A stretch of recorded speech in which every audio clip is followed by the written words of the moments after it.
would be are really lucky to be hearing to you, sir. And I would like to just mention, sir, to you that I know our auditorium is quite small in capacity, but this entire event is being telecasted to all the departments within the company and also being beamed to our other facility in Ankleshwar, Gujarat, where the employees are also watching this program. So close to 2,000 of our employees are watching this, and they will be honored to listen to you, sir. Thank you very much. Honorable Governor of Telangana, Administrator Puducherry, and Governor another state, Jharkhand. 3 caps.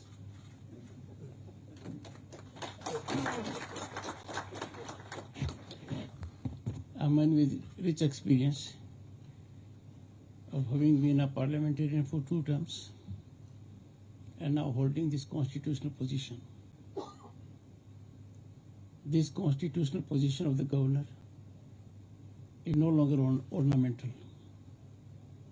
and we have the right man at the right place with right experience, right dedication, and right commitment. Srimati Suchitra and Dr. Krishna, their bondage goes beyond matrimony. Normally, that defines the relationship between the spouses. It goes much beyond that. Me and my wife, Dr. Sudesh, have been together for a long time. We traveled to our 3 dozen countries, but always together. There have been occasions when I dropped out from, let's say, Caribbean cruise or independent of seas to attend the lucrative aspect of legal profession. But the family continued. But we never shared the same profession, unlike Krishna and Suchitra. That this combination will be so fructifying for the nation and so rewarding, they may not have thought at the time of matrimonial bond. According to me, as I gather from public domain, and public domain these days, the social media is absolutely enriching us day in and day out. So it was scolding of his mother, Krishna's mother, that got him into this country. So majorly, the credit goes not to his mother, but to her mother-in-law.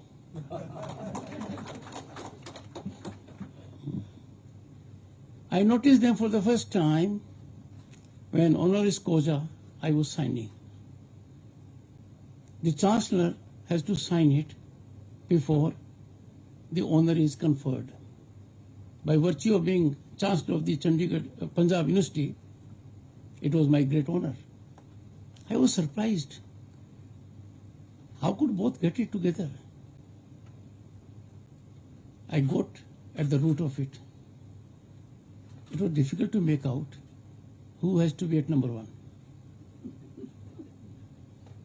It could be a good situation to draw lots. But then came another challenge, a constitutional challenge. Padma Awards of late have got very high credibility. They are no longer driven by patronage or so-called iconic status or reputations built by event management. Padma Awards are very authentic. And you all must have been surprised that when a person next door gets Padma Award, you never look for that. But your reaction will be, the right person has got it. In this case, the right persons have got it. So I was there. We interacted with the couple little more extensively. when we invited them and others who had got honoris causa from Punjab University for lunch. Very simple, very modest, not driven by commerce, not driven by the balance sheet results. Their balance sheet must respect and reveal societal aspect. But thanks to pandemic COVID, and pandemic COVID has taught us many good lessons. One is the world has come to know about you people more closely. You have been majorly instrumental in taking care of 1.3 billion people, making us proud all the way. But what is more significant of their contribution is that this country, while handling its own problem, handheld 100 other countries. Co-vaccine method. We gave COVID vaccine free to about 100 countries. Now I come to the real point. How this has been brought about. Research, development, innovation. Research and development are the spinal strength of any economy.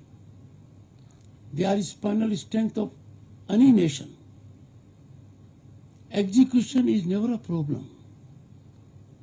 Execution can take place by mediocrity.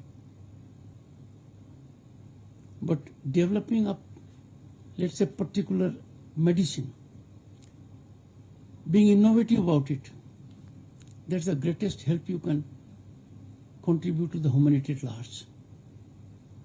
This company stands out. And this company stands out not because of two of them. It stands out because of the people before me also, and those who are in attendance in virtual mode, and those who may have served here and may have retired. Because it is the human capital that is precious. It is the human capital that alone is the ultimate repository of your wealth.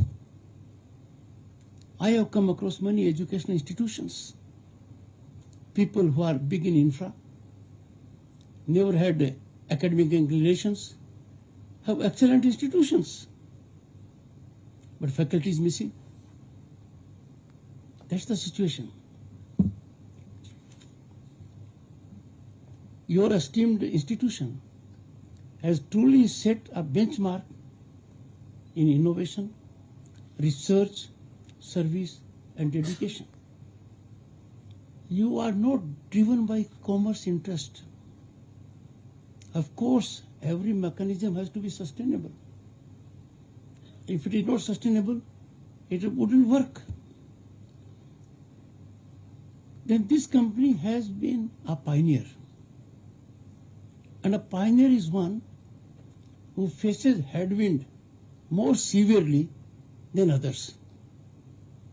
Headwind in the shape of administrative hiccups, headwind in the shape of assimilating human resource, headwind initially in the shape of there not being sustainable financial reward. But this has become a success model. I am told 9 billion vaccine doses globally have been delivered. Of course, our countries are big in size and we know big numbers, 1.4 billion. But 9 billion is quite a statistical figure, staggering. Then it gives emphasis to alleviation of human misery, because it has been said over ages, Pehla Sukh Niroga Kaya. If you are not healthy, you cannot deliver. You may be talented, you may be committed, you may be possessed of highest integrity and ethical standards, you may have a brain which is remarkable, but if health fails you, rather than being asset to society, you become a liability. And if a person is not possessed of these great sterling qualities and suffers health hazard, his economy is already vulnerable. It is nothing short of a panic in the entire family. Therefore, this work is remarkable human service. Because we are living in times where we have become too materialistic. We talk of mind, occasionally we talk of heart, but rarely we talk of soul. Now, soul and spirituality define a human being. And that comes only when society is not overtaken by health hazards. Fortunately, a country of our size has seen in recent years policy initiatives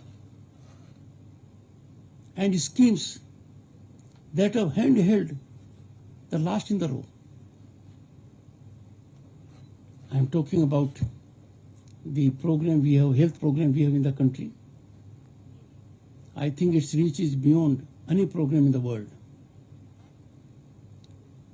But then lot more is to be done. If you look at our ancient scriptures, our Vedas, Atharva Veda in particular, you will find that focus on health and the kind of situations they have indicated. Now, companies like this can work in innovation, research, development to bring about a mechanism of prevention, precaution. Let us not get alert when we have a mechanism where the button has to be pressed and the doctor has to be summoned. That situation must be avoided. And that is avoidable. I am sure a company like this would for sure take care of dissemination of right information, right knowledge across all segments of society, rural, tier 2 cities, tier 3 cities, and urban centers. Your exceptional contribution made us proud for another reason, and that is India's unprecedented technological penetration, digital penetration. A decade ago, imagine what the scene was. And the scene was, we were counted as a nation, fragile 5, facing difficult situations, traversing difficult terrain. We have negotiated to slot number 5, ahead of Canada, ahead of UK, ahead of France. Matter of time will be ahead of Japan and Germany. But friends, and most of you will not be aware, when I was elected to Parliament in 1989 and had the good fortune to be a minister, the size of Indian economy, hold your breath, make sure of your seats, was less than that of cities Paris and London. Can you imagine? 91.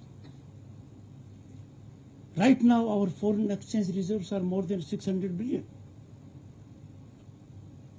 In 91, to sustain our fiscal credibility, we had to physically load our gold in a plane to be placed to 2 Swiss banks.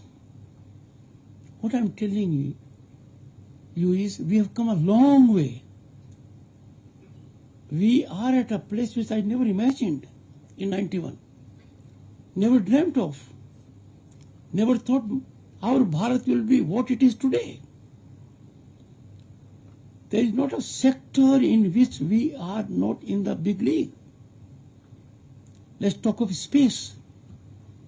Chandrayaan-3 landed at that part of moon where no one has landed on 23rd August 2023. It has become now Space Day. Tiranga and Shiv Shakti points are embedded on the surface of moon thanks to our achievements. All this because ISRO, an organization like you, is engaged in that activity. Go to 60s, rocket parts being taken on a bicycle. In 60s, our neighboring country could put its satellite in the space from their homeland. We couldn't. And now this country puts in space satellites of developed nations, Singapore to UK and others. And why? Good value for money. But look at our national temperament, some of them. They continue to be in the bubble. They are incorrigible critics of our development. They are recipe for chaos. Chandrayaan-2, it was September 2019. Along with my wife, I went to Science City in Kolkata as Governor State of West Bengal. 500 boys and girls were with me. Around 2 a.m. or thereabout, the landing was not soft. We reached quite close to the surface, very close to it, just few centimeters. Landing was not smooth. Some people took it as failure. It wasn't failure. It was success, but not 100%. If Chandrayaan-3 is a success story, the foundation was laid by Chandrayaan-2. And therefore, when you are engaged in such a difficult task, there will be failures. There will be fear of failure also. There will be people to compete and walk away with success, which may be yours. Notwithstanding that, our pursuit to serve humanity by research and development, scientific research, should never get impeded.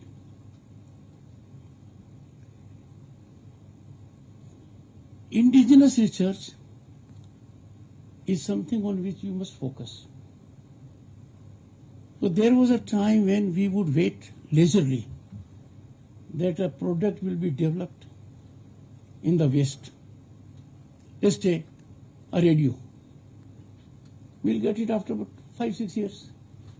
Then we got it after about 2 years. Then we got about 6 months. And now we get it immediately. But now there is reversal. Our products are going outside. We got into that mode. Now I put 2 posers before you. 100 billion or more foreign exchange is being drained out every year because we import items that are avoidable. This is, as a matter of fact, disrespect to being vocal about local or commitment to society. I term it as economic nationalism. It has immediately 3 serious, dangerous consequences. 1, avoidable drain of foreign exchange. Secondly, when we import avoidable imports, items that are made available here, only for some fiscal gain, we are depriving our people of employment. We are snatching work from their hands. And more critically, we are also impeding entrepreneurship growth. Same is about raw material export. Why should a nation of our size export raw material? Why should we declare to the whole world that we can't add value to it? We export raw material, value is added, we import the item to which value has been added to our raw material by someone outside. Now, while your stream may be different, you are a leader in research and development. You are trailblazers. This must be there in all areas. I am agriculturist. I belong to farmers' family. I know importance of education. But for admission to Sainik school, I may not have got opportunity. There was no road, no electricity, no water, no toilet in the house. What I see in every village now, transformative change. Toilet is there, tap water is there, electricity is there, internet is there, and education is also there. The world is stunned that per capita internet consumption of this great nation of 1.4 billion per capita is more than that of USA and China taken together. Our digital transactions are nearly 50% of global transactions. Empirically, it could be 1 or 2% less or more. In such a situation, how painful it is, because I am before people who have discerning minds, scientific temper, who have capacity to change Bharat and the world, not arithmetically but geometrically. Can we countenance anti-national narratives? Can we suffer an expert trying to capitalize on ignorance of others? He knows full well what I'm saying is wrong. He knows India's economy will be rising more than 7.5%, which it did at the relevant time. He said it wouldn't go more than 5%. Now, by virtue of the position he held, ordinary people believed him. Those who are doubting our accomplishments have to experience it by getting out of that bubble. Commitment to nationalism is not optional. It's the only way out. We have to be proud Indians. We have to take pride in our historical accomplishments. I don't want to tell you what we have achieved. But just look, last few months, new building of Parliament in less than 30 months. Not just a building, made functional inside 100%. We had Bharat Mandapam, one of the 10 global convention centers, where we held G20. Yashobhumi, where we held P20. Look at our train mechanism. Look at our airports and railway stations. Look at our highways. Look at our digital penetration. Now, all this has to sustain by we Indians being different. We can no longer afford to look for technology outside.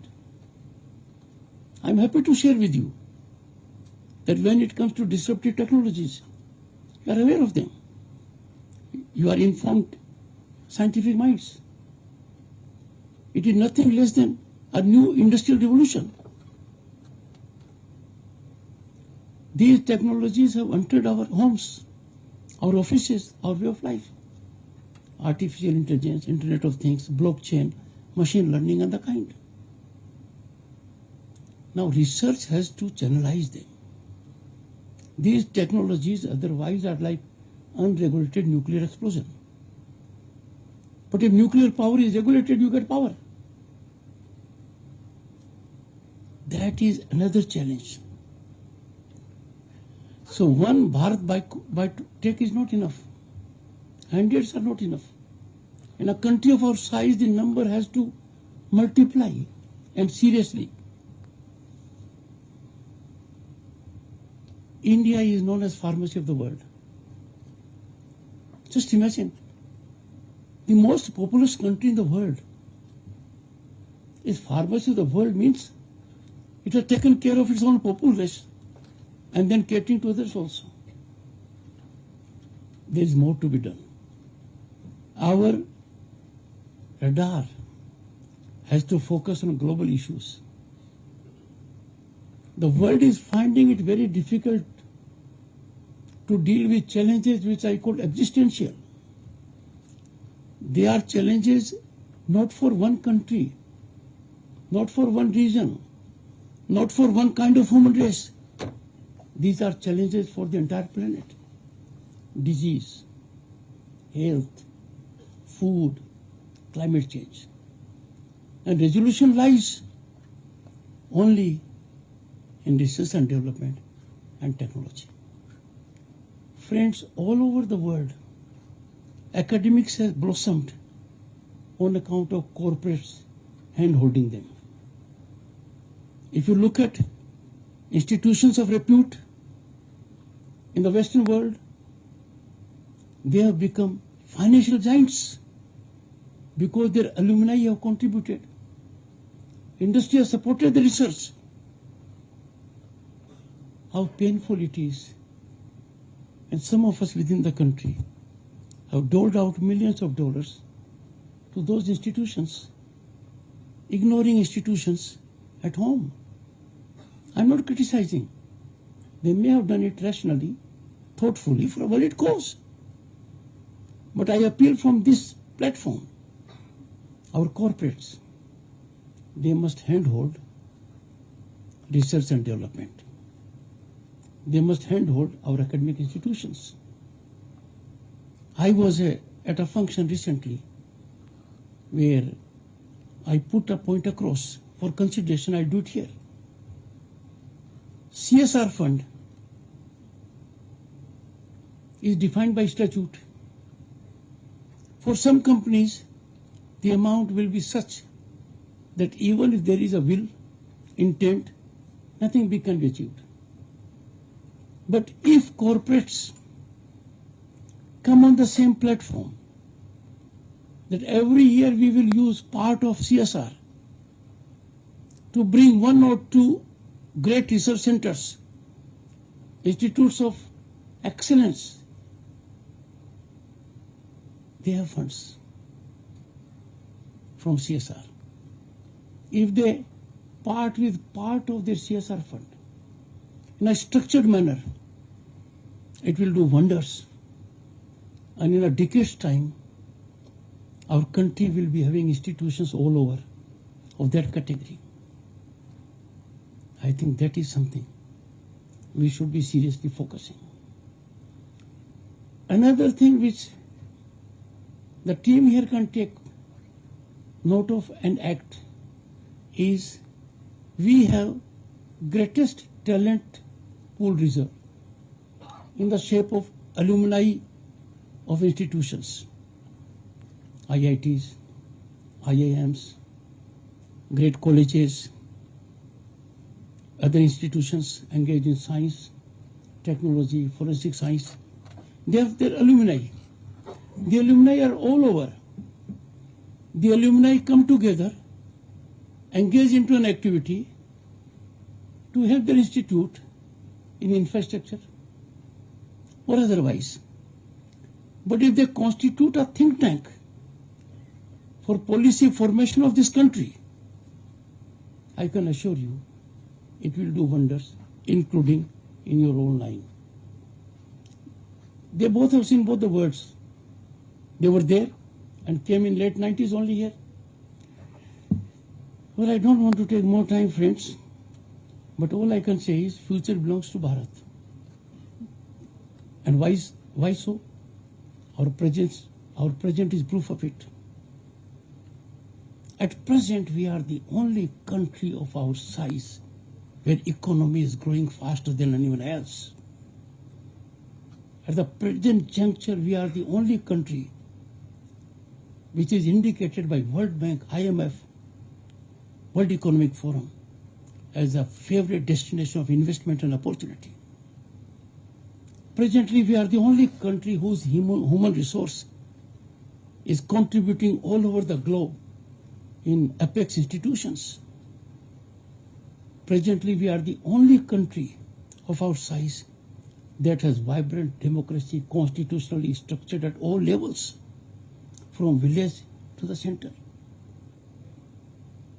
And therefore, to say that we are emerging now as a superpower. We are no longer a country with a potential. We are no longer a sleeping giant. We are fast moving. We are fast tracking.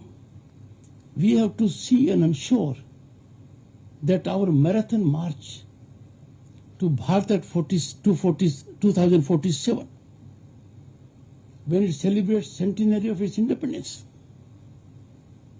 that march should be a successful march, a march in togetherness, in tandem, with only one object, to make our Bharat a developed nation and a global leader.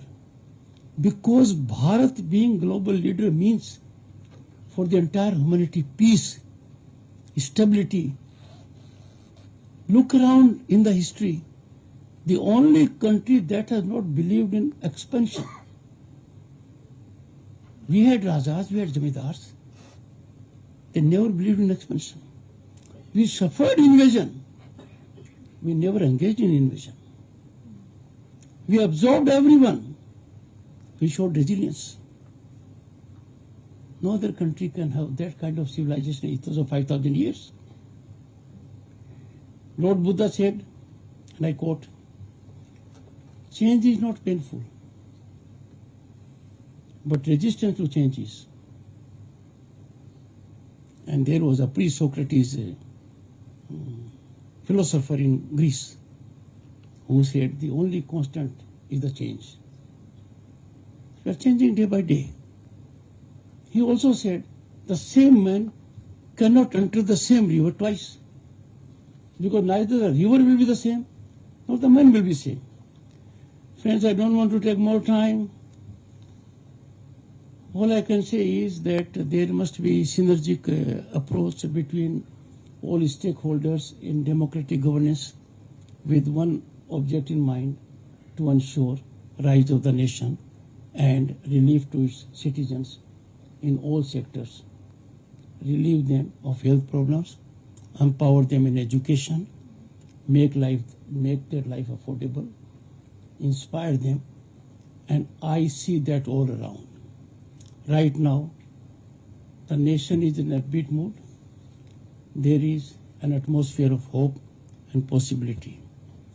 I am extremely grateful to have come at a place where people are driven by concerns for humanity, where people are driven by sublimity, where people are passionate not to increase their bank balance, but to increase their societal contribution balance. My best wishes to all of you and those who are in virtual attendance. I wish you very best in your life, and I am sure you will, to conclude, worthy partners in marathon march for Viksit Bharat at 2047. Thank you so much.